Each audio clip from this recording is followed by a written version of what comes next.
Here, I have a clean installation of WordPress, and the only plugin I have installed is WP Codebox, which will handle the main CSS that powers the template. You could use any other alternative like Fluent Snippets or simply use the header CSS field in the Bricks settings. I also have Bricks installed, of course. Before we begin, we will need to activate a few options in the Bricks settings panel. First, we'll activate SVG uploads for administrators. Then, under the Custom Code tab, enable code execution for administrators. And then save. One more thing I'd like to bring to your attention is the WP admin bar hider extension that allows you to hide or show the admin bar, especially when you need to preview the header templates at the front end. There's a similar extension available for Firefox browsers too. Now, we'll go about importing the template. Under the Bricks menu, I'll click Template.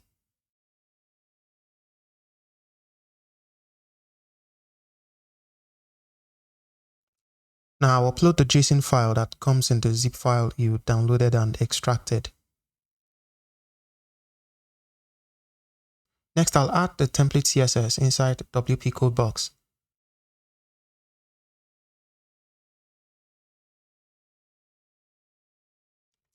In the extracted zip folder, you'll find that we have two versions of the CSS style sheet.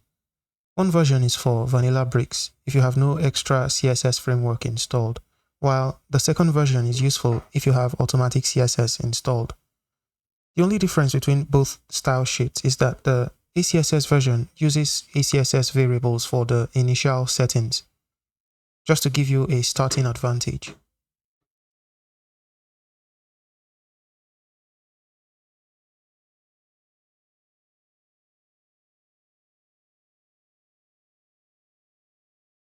Also turn on auto reload changes so that CSS updates in WP Codebox reflect at the front end and in Bricks automatically without the need to refresh the page. Back to the templates menu, we'll edit in Bricks. First, we will activate the JavaScript back button snippet. You want to click on it, execute code, sign code.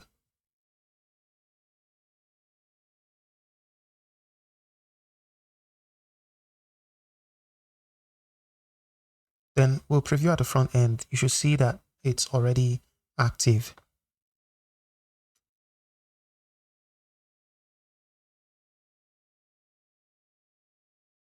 The next thing we'll do is replace the mobile menu toggle icon.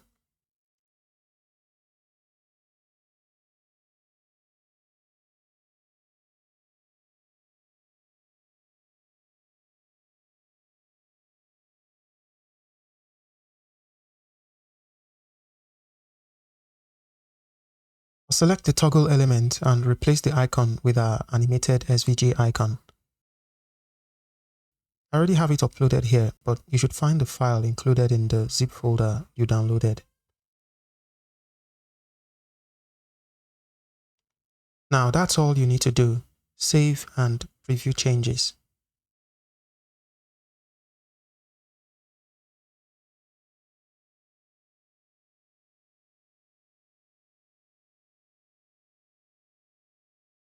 You can customize the look and feel of your header template through the options available in the CSS file. This way, you don't have to hunt around the Bricks settings panel.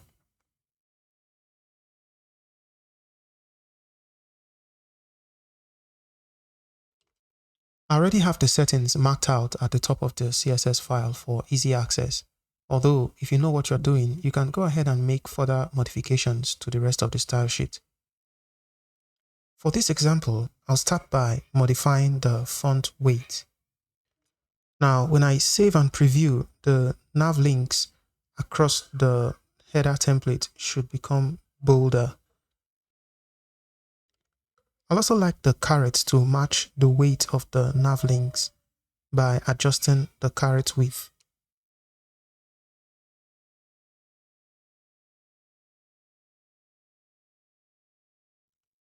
Now that looks better. You'll notice that the changes apply across the board from the drop-down items even to the mobile menu, which can be a huge time saver.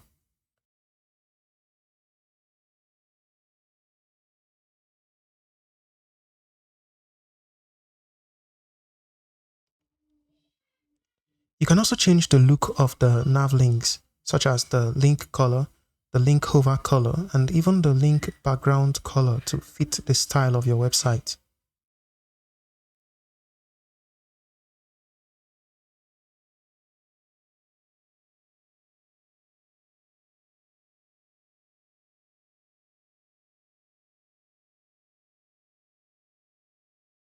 You can also customize the look of the mobile menu toggle icon by changing the color, stroke width, and even the size.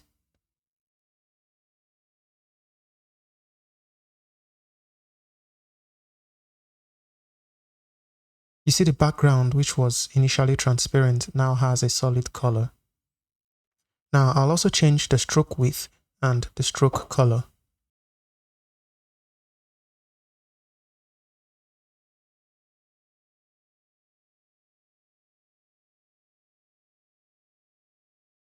With all the options available to us here, you can reasonably make this template your own. The template also works in tandem with the off-canvas settings available in Bricks Builder, so you can customize the position and height of the off-canvas element as usual. So if, for example, I want the off-canvas to only take up as much space as it needs, I can set the height to fit content or any valid CSS value.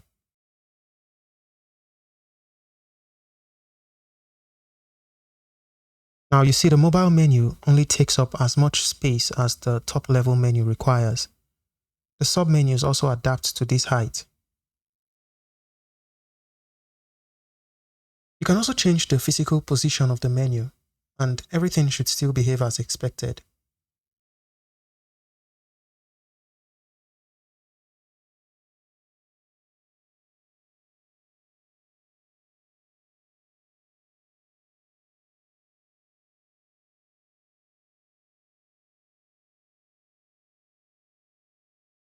We also have room to add some content between the mobile navigation and the CTA button.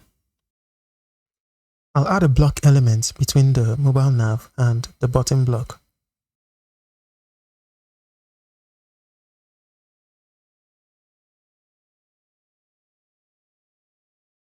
Now we can place anything inside this block, maybe some contact information, social media icons, or in this case, the latest blog post. So I'll add a heading that will say latest posts and style it accordingly.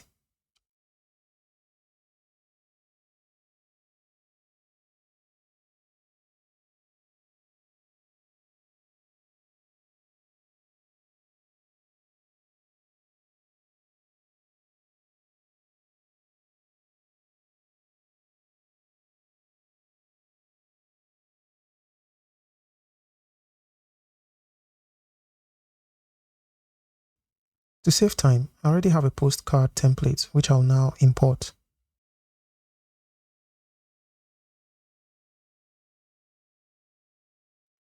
It already comes with a query loop to retrieve the one most recent post.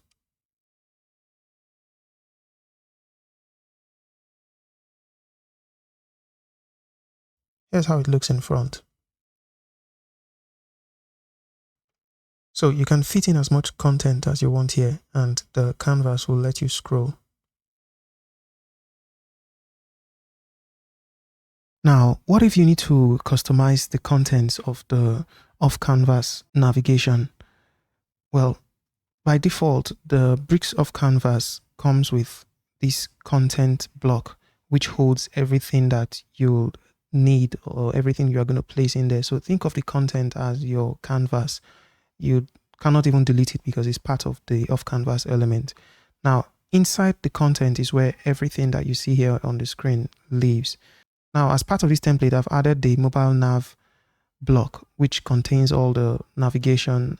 And you can see here, everything is easily accessible and customizable.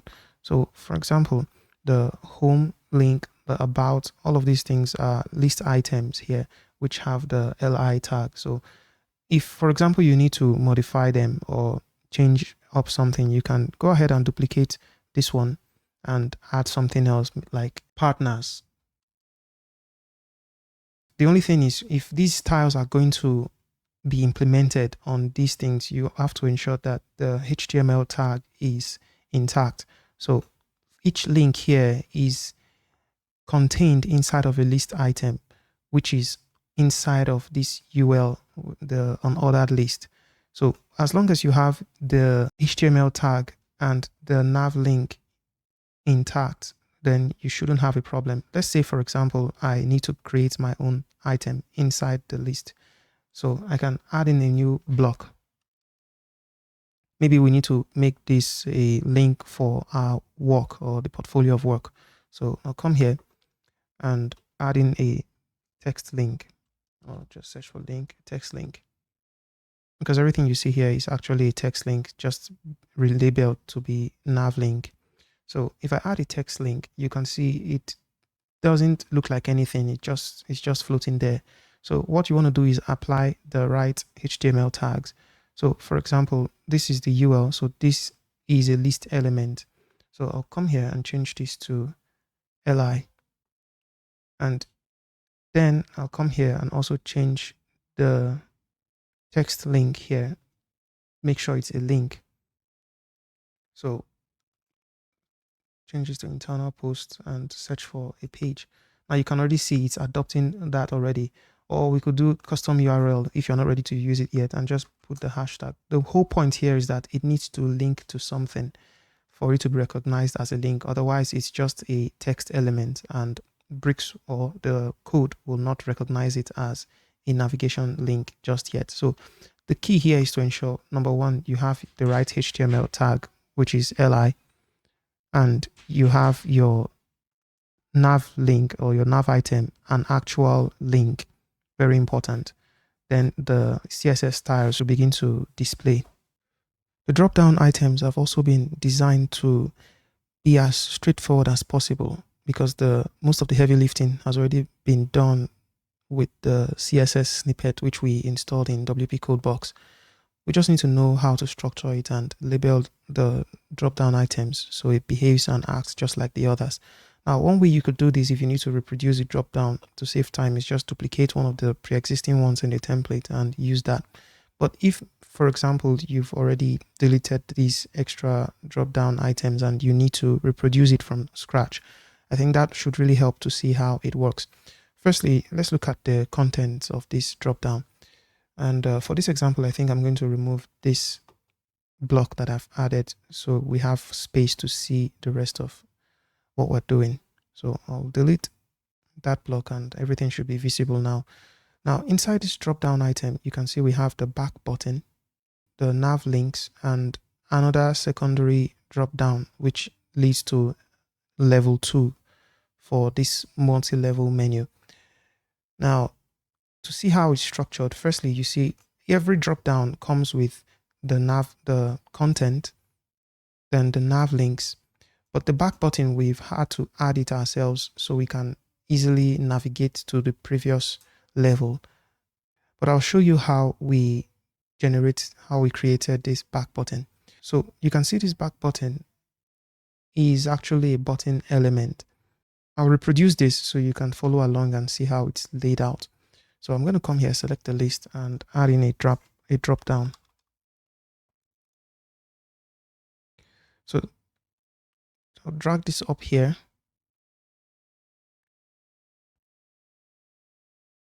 And I'll call these featured posts.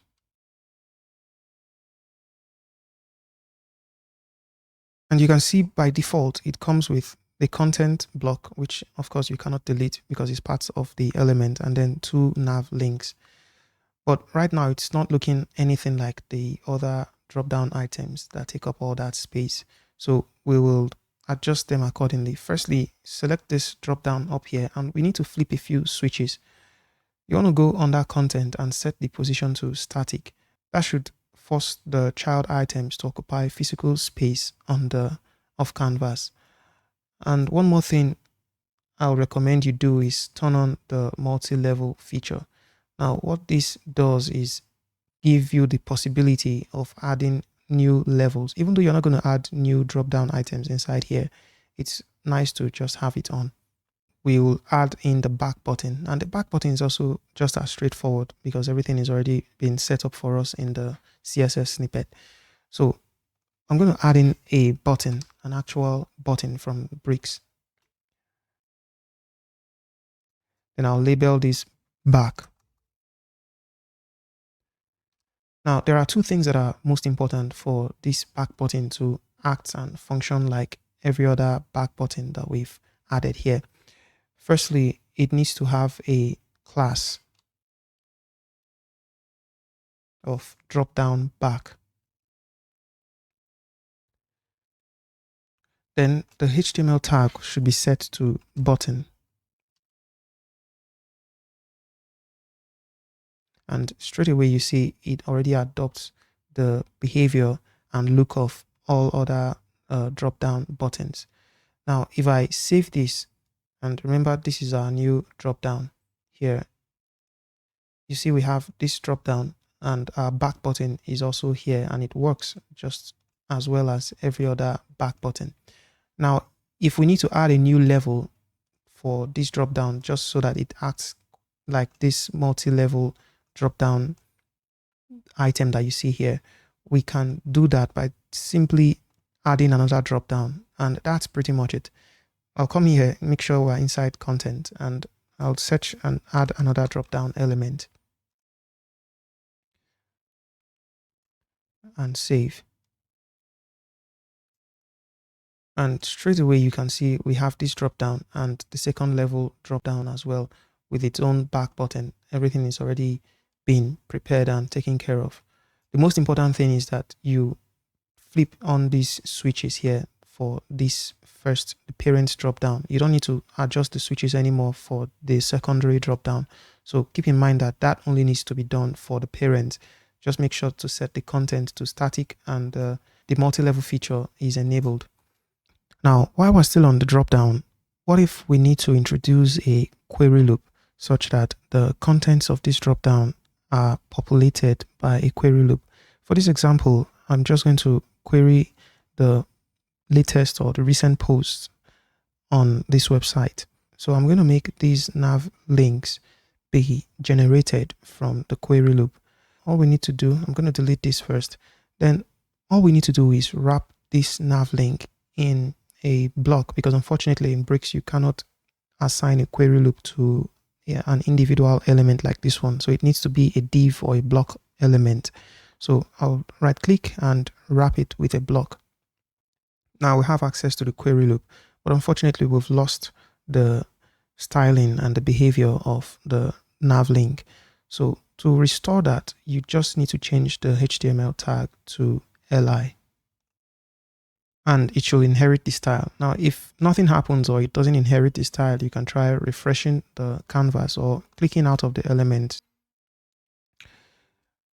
Now we can introduce a query loop. So I'll come here, turn on the query loop, and just query posts. Everything by default is fine. Maybe set this to 3 posts per page. It's fine. I just have 3 posts already, so which is why you see 3 links. So I can come here now and change the title. So we reference the post title, and you should see sample post 1, 2, and 3.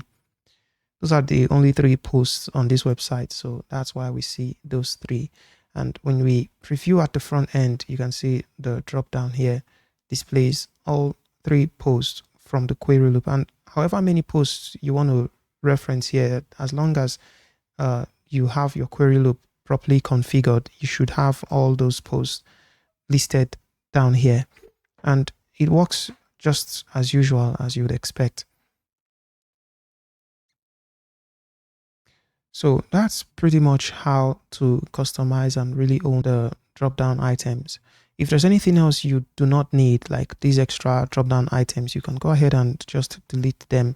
If you have any links you do not need, you can also delete them. I've already explained how you can replicate each of these links. The most important thing to keep in mind when replicating these things are the HTML tags and in the case of the drop-down back button, the class. So make sure it has the HTML tag of button and the class set to drop-down back, and you should be good to go. Feel free to post in the comments if you have any questions or need clarification. If you found this tutorial helpful, I encourage you to click the subscribe button so you don't miss out on more nifty tutorials that I have planned. If you need help executing on a website design project or for general consultation, you can drop a message through my website or schedule a meeting. Thank you for watching. I'll see you in the next one.